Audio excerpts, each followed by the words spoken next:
Okay, this video is Paintings of Chivalry, Part 3. It's from this book right here, The Best Christian Art by me, Pete Rogers. Okay, so the first painting here, we're on Part 3 of Chivalry paintings. First painting right here is Lady Godiva. So what happened was her husband, the king, was increasing the taxes on the people, and she felt bad for the people. And he said, the only way I'm going to lower taxes is if you ride through town, you know, butt naked on a horse. And so she's thinking about it here in this picture. And then as the legend goes, she said yes, she would do it. So here she is riding through town, Lady Godiva. This one's by John Collier. And I think a lot of this beautiful painting, it arose out of the tradition that, you know, in the churches to educate the people, most of them were illiterate about the Christian story, they had to make all these paintings. And people saw how magnificent it was, and they just kept on wanting to make more paintings. Christianity just gets people to paint. That's why it has, by far, the best painting of any culture in the history of the world. All other cultures, compared to Christianity, stink at painting. If you know one, let me know. But let's be honest about it, okay? Everybody likes to criticize Christianity. Look at the great things that it does. It's magnificent at painting. Okay, now here is like, this painting's called Fame, and you see the old bard over here. And what this reminds me of course, is if you teach the true nutrition diet, low fat, low sodium, vegan, okay, you don't get many people interested in hearing about it. If you tell everybody, you know, high fat, all this other junk, you get a lot more audience. And this is Edmund Layton. He's a magnificent painter, just magnificent. And all these chivalry paintings, they're fantastic. It's really the history of medieval Middle Ages Christianity. And the Middle Ages were much more impressive than people think. Okay, a lot of innovation came out of those years that you just don't hear about. Okay, the Renaissance came out of that. The whole Dominican movement with Aquinas, you know, and Charlemagne, Alcuin, all that stuff. Okay, this book also is good, I think, for homeschoolers. You know, it's the most beautiful art book ever made. And the reason it's so great is because I just put the good stuff in there. You know, university professors puts all this Byzantine stuff, cave paintings, and modern art crap and pretends it's real. I don't do any of that. Only the good stuff. And this is another one about the bard. This one is the bard, you know, singing on the hill. Let me look at my own paper version here. And this one's by John Martin from 1817, which, you know, rather beautiful. It's a little bit reminds me of John the Baptist crying out in the wilderness, you know, and you see the knights, you know, on the move down here, leaving the castle. Okay. It's all beautiful, all this stuff. I love it. Yeah, we can get it shown. There wasn't much there at the bottom on it. You can just see a little bit more of it. John Martin made a lot of these good, almost like fantasy art paintings here. Okay, this painting is Tracing the Goodbye by Edmund Layton. And this is kind of an awesome painting. So her, you know, husband, lover, is got to go out on, you know, the crusade or whatever war he's got to go to. You can see the boats waiting down below.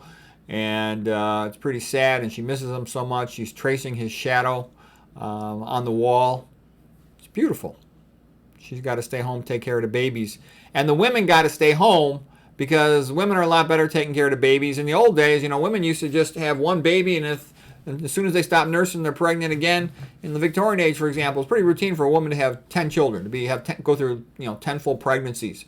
Okay, so, and also if the women all went to war and died, then there would be nobody to repopulate the population. And some people even say that's one of the reasons why there's a push to put women into the, you know what, DR, you know what, AFT, to depopulate a population. Okay, I'm not kidding. You think about it, it makes sense. But anyways, this is a magnificent painting.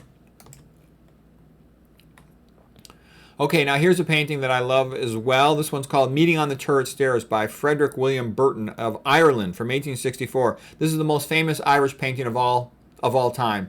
And these long distance romances, man, they're hard on the heart. And you know, he's got to go. You don't know if he's coming back. It's pretty sad. It's beautiful. Okay, it's true love. It's beautiful.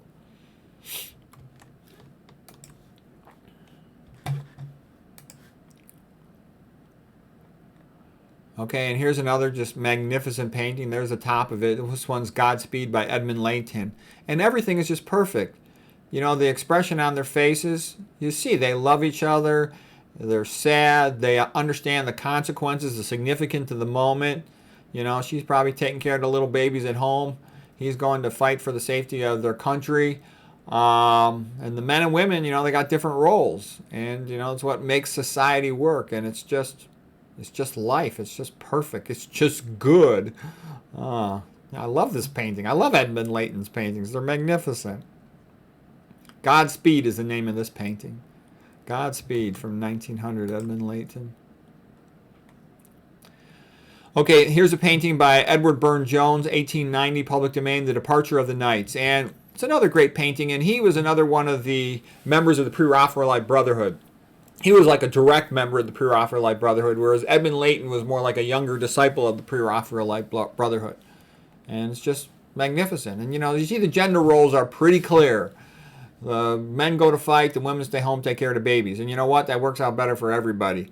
I know from experience, like I saw my mother and my father. My dad was a doctor worker all the time, and my mom ran the family, and that worked fantastic. Okay, you know, if they compete with each other, they sometimes kind of slow each other down a little bit. Like it's paradoxical, but I would have actually made more money if my wife would have stayed home. But because she worked, I had to change my jobs, and I actually made less money. Don't get me wrong, I do fine, but you know, it was the way it works out in terms of how much we get paid and stuff. We would get paid more if I worked more. Anyways, I'm not going to go into the details of it, but what I'm trying to say is there's advantages to specialization, and this is a magnificent painting, and I love the chivalry paintings. Here's another one by Edmund Layton, 1897, from Times of Peril. And you can see something big is going on, so they got to, you know, take off real fast. Again, it's just beautiful. It's perfect. Because not only is it authentic and detailed and precise and realistic, but their emotions are what makes it such a fantastic painting. It's perfect. You know, they're looking around, they're worried, they're cautious, they're in a hurry. It's all perfect. This guy's one of the greatest painters of all time, Edmund Layton. Hardly anybody knows about him. Okay, and that's all we got for today on part 3 of Chivalry Paintings. I hope you enjoyed that.